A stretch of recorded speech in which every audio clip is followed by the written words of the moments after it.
ஒருத்தவங்க நம்ம லைஃப்பை விட்டு போகணுன்னு நினச்சிட்டாங்க அப்படின்னா அவங்க வந்து நேரடியாக நம்மக்கிட்ட சொல்லிட்டுலாம் போக மாட்டாங்க. லைக் இந்த மாதிரி எனக்கு உன்னை பிடிக்கலை, இல்லை எனக்கு இந்த ரிலேஷன்ஷிப் பிடிக்கல அப்படின்னு சொல்லிட்டு போகாமல் அதுக்கு மாறாக அவங்க அவாய்ட் அண்ட் இக்னோரன்ஸ் பண்ணுவாங்க.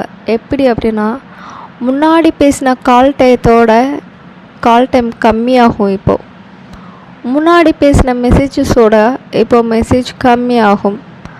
முன்னாடி நம்ம மெசேஜுக்கு ஃபாஸ்ட் ரிப்ளை பண்ணவங்க இப்போ நம்மளோட மெசேஜுக்கு லேட் ரிப்ளை பண்ணுவாங்க. இதை வச்சு நம்ம தெரிஞ்சுக்கணும், ஒன்று நம்மளோட பெட்டரான பர்சன் அவங்களுக்கு கிடச்சிட்டாங்க, இல்லைனா நம்ம அவங்களுக்கு பிடிக்காமல் போயிட்டோம், போர் அடிச்சிட்டோன்னு நீங்கள் தெரிஞ்சுக்கலாம்.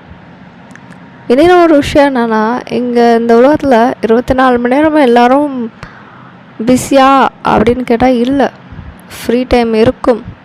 ஆனால் அப்படி இருந்தும் நம்மளுக்கு ப்ரியாரிட்டி கொடுக்கல அப்படின்னா அவங்களுக்கு நம்ம வந்து ப்ரியாரிட்டியாக தெரியலைன்னு அர்த்தம்.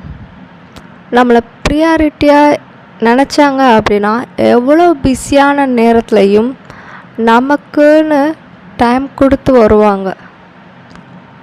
புரிஞ்சுக்கோங்க, புரிஞ்சு நடந்துக்கோங்க.